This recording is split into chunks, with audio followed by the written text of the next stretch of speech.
Welcome to the AGO Fischers of Men podcast. I am your host and Eastern District Counselor, Brandon Quake Schaefer, along with my co-host and National Operations Advisor, Skylar Ron Burgundy Marsh. And together we are interviewing actives, alumni, and leaders in order to better impact the AGO world. This episode, we have Bobby Ruark, who was actually one of Skylar's Pledge Bros and one of my roommates at the side chapter. Hello, hello. Good morning, afternoon, evening, whenever and wherever you're listening from. My name is Skylar Marsh, joined by my co-host, Brandon Schaefer. And this is the inaugural episode of the Fischers of Men podcast. In the show, we bring on alumni, active members, and other inspirational figures to share their stories and testimonies. In these episodes, you're sure to hear about Jesus, brotherhood, and the wild ride of being a part of a Christian fraternity. Today, we have on a very special guest, very special person to both Brandon and myself, a dear friend, an AGO alumnus, Bobby Ruark from our home chapter at Westchester University. Bobby, thanks for joining us today. Yeah, thank you for having me. Where are you calling in from today? Where are you at? I'm calling in from the Northern Virginia area, a few hours from you guys. Okay. What are you doing down there? Are you originally from Virginia, or where are you from? Talk a little bit about that. Yeah. So I'm from the more or less the Philadelphia area, and I'm here in Northern Virginia because I'm doing grad school. So I'm studying clinical psychology. I'm doing a doctorate in clinical psychology at a school called Divine Mercy University, which is in Sterling, Virginia. And so that is why I'm here. It's a program that's in person full time. So I am living in that area. Excellent. And how far along are you in the doctorate program? How many more years do you have to go? I would love to hear a little bit about the process so far. Yeah, so I just started my second year in the program. Yeah, I got through my whole first year, which was felt like a huge accomplishment. And then the whole program is 5 years. So four of those years involve classes, and then the fifth year is full-time internship where I'll just be doing nothing but clinical work. So, well, not nothing but clinical work, but clinical work and no classes. So yeah, so it's 5 years total and 2 years into it. Or Mm, well, I guess 1 year into it because I'm starting my second year. that's great. And you just started classes back up, or are you getting into that soon? Yeah, so we just started classes 2 weeks ago, 2 or 3 weeks ago. We're in week three of the program. A little fresh still. We've got our first exam on Friday, so it's kind of hitting the ground running for sure. Okay, okay. And what is the ultimate goal with your doctorate? What is the desired ideal profession after graduation? Yeah, so since I'm studying clinical psychology, my formal like what I'm actually trained in is to be a clinical psychologist. That has a lot of different routes that you can go down. So you can be a therapist, which is probably what I'll end up doing, and or you could go do like psychological assessments or be involved in research, things like that, consultations. There's a lot of different ways you can kind of go with it, but for a lot of people, therapy is one of the big ones that people go to study it for. And I think that's probably where I'll end up, but we've got some time, so we'll see if anything, if any kind of desires change in those few years. Absolutely. That's great. Well, we look forward to being able to call you Dr.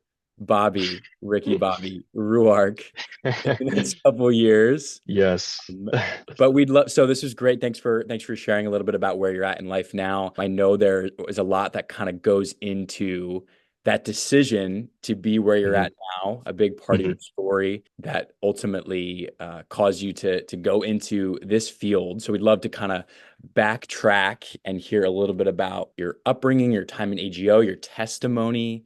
I'm going to kind of hand the mic over to Brandon, kind of get us going just on your time in AGO and how that kind of shaped you. Yeah, so to open up with really our first question, how did you first get introduced to AGO and what drew you in? Yeah, so when I had gotten to college, I was not a Christian. I was kind of all over the place in my spiritual journey, like high school and then beginning of college. And so with AGO, I met a guy who was involved in AGO in my sophomore year of college. And around that time, I would say I was an agnostic at that point.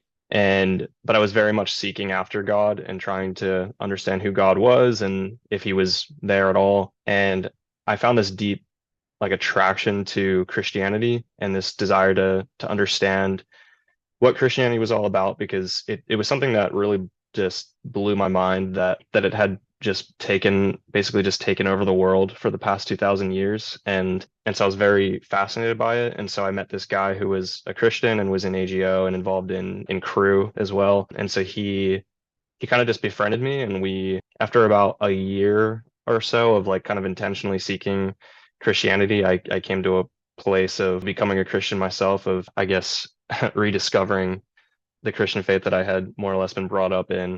And yeah, so I had a moment of kind of surrendering my life to Christ, and from there, AGO, since I was really good friends with this guy, I felt like it felt like if there was anything that God might have been calling me to try out, it felt like AGO was kind of the next step at that point. Yeah, it's awesome. It sounds like AGS had a pretty big impact on your testimony and walk with Christ. How did that set you up for kind of where you're at now? Yeah, so I would say my time in AGO, it was really the first time I had encountered anything like Christian Brotherhood at all. Because again, I hadn't had that kind of a faith before, and so suddenly I was surrounded by all these guys who were just really seeking after the Lord as well, and like wanting to grow in brotherhood in the Lord. And yeah, that had a huge impact on me, because it just taught me how to just have good, solid, and like meaningful relationships with other people. And I especially saw that being relevant when I was doing campus missionary work with Focus after my time in college. I I was doing mission work, and the men's ministry was kind of like non-existent when I got there. And I think I just kind of took what I had learned. It had become so instinctive almost to just form deep brotherhood with other guys. And I think that was very much what was needed there. And so I just really pushed for that as much as I could. And a lot of dudes were open to that. And I felt like, obviously with many other factors, it certainly wasn't just me doing it, but yeah, we were able to really see that ministry, the men's ministry, grow a lot. And so I felt like, it's not only impacted me, but it's impacted a lot of other dudes through my mission work, and continually impacts how I view relationships now. Hmm. Yeah, it's great. I specifically remember when you had decided to give your life to Christ about a week before we started our pledge process. Yeah, Yeah. Bobby and I were in the same pledge class in fall of 2019. And I remember just how exciting that was, kind of hearing that news kind of spread throughout the group, and just how exciting that was to be starting kind of this journey together with AGO, and kind of you on this new journey, right? We're all on the different faith journeys in different places in life, but it was so cool to be kind of at your side doing that. And I know the other pledge brothers felt the same way, to be doing this Mhm. together, and so cool to see just where you're at now. You talked a little bit about kind of coming to AGO being agnostic, right? Can you talk a little bit about your upbringing? What did your childhood look like, especially in your faith journey? You kind of mentioned before, I believe you kind of grew up in the church, but had kind of stepped away. And then, right, you said you kind of approached AGO, you weren't really a Christian. So just talk about your upbringing and how that affected you. Yeah, anything you're willing to share there. I would love to hear it. Yeah. So I grew up in the Catholic Church, the Roman Catholic Church. Grew up being receiving the sacraments and being going to Catholic school. Neither of my parents were actually really practicing the Catholic faith, but it was one of my parents really pushed for me to have some sort of idea of faith as like part of my education. And so I ended up at yeah in Catholic school from from kindergarten to 12th grade. So it was kind of in the background of my entire upbringing, more or less. But it had always been some sort of like a nominal type of thing, where I didn't really, as I was reflecting on this, I couldn't really think if I had like any kind of strong belief in in that faith, or in God, or in Jesus at that point. I think it was always something that I kind of just accepted, just because it was, as a kid, and we take those things in like sponges. But I never knew anything about like what, I certainly didn't have any concept of having a relationship with God. And so I had this kind of nominal background, but I became a very outspoken atheist at the age of 15. So when I was a sophomore in high school, and after maybe a year or two, I kind of had the sense that I was doing that just to be rebellious. And so I kind of thought, okay, yeah, there's probably a God, but I don't really know who that is. And so I kind of became some sort of a, like maybe like a deist or something like that, where it's like God, it's probably real, but he doesn't necessarily, I don't know if he intervenes in the world. And then I kind of dabbled in like new age spirituality when I got to college. So that kind of collapsed for me. And then I kind of fell in, that's where I kind of fell into this like agnosticism. I was like, I've kind of been all over the place in what I believe, and I don't really know what's true anymore. I certainly felt that the new age spirituality stuff was not true at that point. But that was when I started to become interested in Christianity again.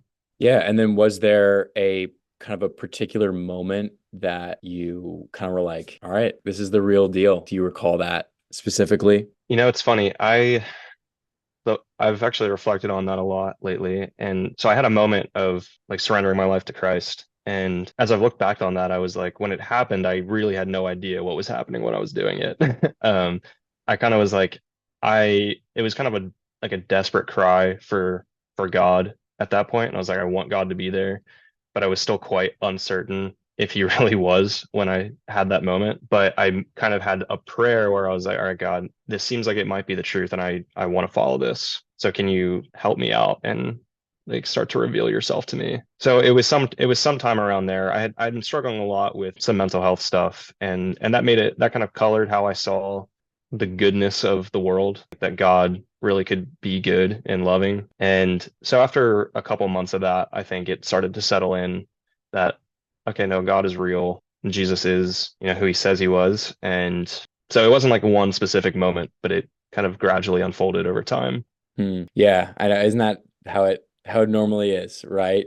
With our walks with the Lord, it's like a repeating moment of just surrendering over, just like, okay, Lord, I'm not really sure what you're doing here or what you're trying to teach me in this moment, or even who you are, but surrendering ourselves over to that and just allowing him to speak into our lives. I think I struggle with that sometimes. I'm like, no, I feel like I need to do all this work to learn who God is. And we do play a role, right, in reading the scriptures and all of that. But when we go to him and surrender ourselves over to him, he wants to speak to us, and through his scriptures and through prayer and through other people, of course. But wow, incredible. Thanks for sharing all that. And then from there, you got to college, you had all these questions, you were dabbling in different things, and then you reach AGO and you start to pursue the Lord. And then after college, you kind of hit on it a little bit, but you were a missionary for 2 years at James Madison University. Love to hear a little bit more about that. What was that like?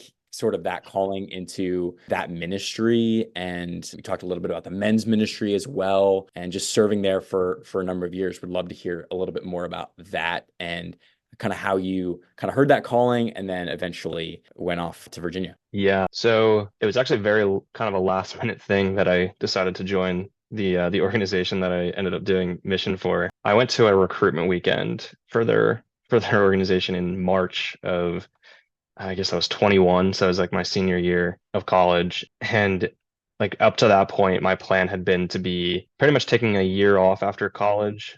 Not actually really a year off, a gap year would be a better way to say it, because I was planning to do a lot of stuff in that time, but to just kind of go straight into a PhD program in clinical psychology after that year.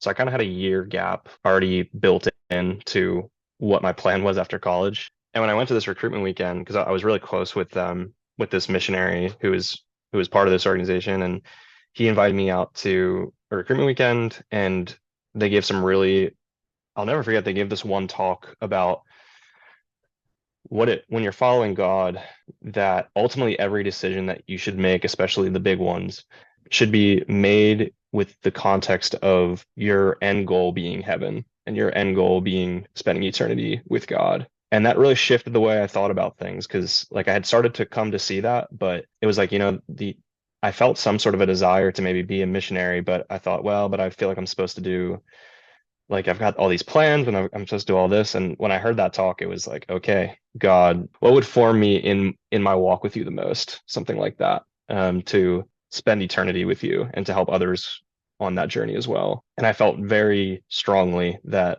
God was saying a couple years of focus is the next step. And it scared me, because I knew that that meant all kinds of like sacrifice, like fundraising your salary and all those things. So that was kind of the call of it.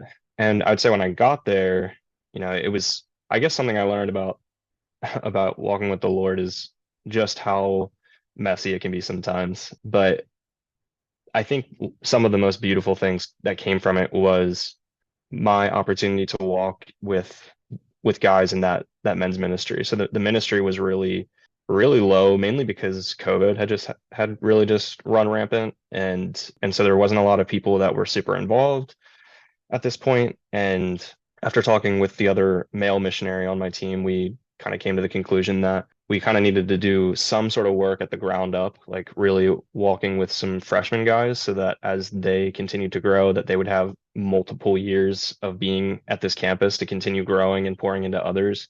And so because I was the young one, I was kind of put on that duty of walking with freshman guys, and ended up leading a freshman Bible study. And there was a couple guys that I ended up walking with in discipleship. And now what I actually just a couple weeks ago, I was talking with one of them, and he was just talking about how he has now, so he's been discipling guys, but now that the guys that he's discipling are now discipling guys. But that was a huge wake up call of like, I don't think about my time with Focus on like a day to day, my time, being a missionary, but it has lasting effects after you leave. And so that was kind of the core of it. There wasn't much men's ministry, and there is now. Again, I was only one piece of that, but certainly it seems that I was called there in the mystery of God's plan. Yeah, and you took that and ran with it. It would be so much more easy to just stay put with kind of what's comfortable, but you were like, "Okay, Lord, what do you have for me? I'm ready to be used by you." And then to just go off to a school that you didn't really have any connection with and with people you didn't really know, and to set up camp for 2 years and then to minister to the young men there and to see how that's continued all these years. That's so incredible, and a testament to just how the Lord uses us and then continues to use our efforts years later, even after we're gone. Your impact is still there, and still it's growing. It's continuing to grow and continuing to make more disciples. That's great. Thanks for sharing that. Yeah, it's awesome to kind of hear, you being like a spiritual great grandfather now, in a way. Right. But yeah, so other than grad school, which I'm sure is keeping you very busy, what is taking up your time, and how has the Lord been speaking to you in this season? Yeah. I mean, grad school really is taking up the most of it because of how much work we have. So I genuinely actually struggle to find that I'm doing much outside of grad school. But there's a couple of things that I've kind of said, okay, I want this to be kind of part of my weekly, like this is what I'm going to do every week. I'm spending about 30 minutes of prayer in the mornings now. And because my prayer life had been a little dry for a while, and I felt like that was one of the most important things, maybe the most important thing that I needed to kind of reestablish. So that's filled up a little bit of time, and that's kind of perfect for, that's where you hear God, hopefully. So yeah, otherwise it's mainly just that and stuff like going to the gym and that kind of a thing. But as far as how God's been speaking, I've had a much deeper sense of like that I'm called to be here recently, because I was struggling with that for a while. But as I'm starting to do some research for my dissertation, I think that I'm going to try to do it on something related to religious and spiritual struggles, because that's obviously been something that's been, just through sharing my story, it's been something that's been a huge part of my life throughout my life. And really they've been like my struggles with the Lord have been really strong since leaving mission work. And I'm seeing how that's very related to mental health stuff. And I think that there's this kind of crisis in the world today of mental health and of purpose, of meaning. And so I kind of have this sense that in really studying and learning about how to work with spiritual struggles in therapy, that the Lord will use me to help those who are really struggling, mental health, struggling in their faith, all those kinds of things. There's a really important study in the field of psychology a few years ago that basically showed that the vast majority of people who are seeking out therapy want to integrate their religious spiritual faith into practice, but only maybe 15 to 20% of clinicians are actually trained to really be able to do that. And so I think that I've had the sense that that's kind of the calling to me, is to be able to bring those two together. And I certainly may end up with a lot of clients who don't want to do that, and that is fine. But I think that there's a real crisis of that now. And I've just had this sense that in my prayer that God's been putting it on my heart that's really why I'm at this program. That's why I've been through just the things that I've been through. And that's kind of like every step of the way has kind of been leading me towards this mission. So that's kind of how I feel like he's been speaking lately. Yeah, it's awesome to hear that you're kind of, you're on the forefront of the battleground of Christ-centered therapy and helping people that way. You kind of highlighted on doing some studies on spiritual struggles from a therapy perspective. What does that look like?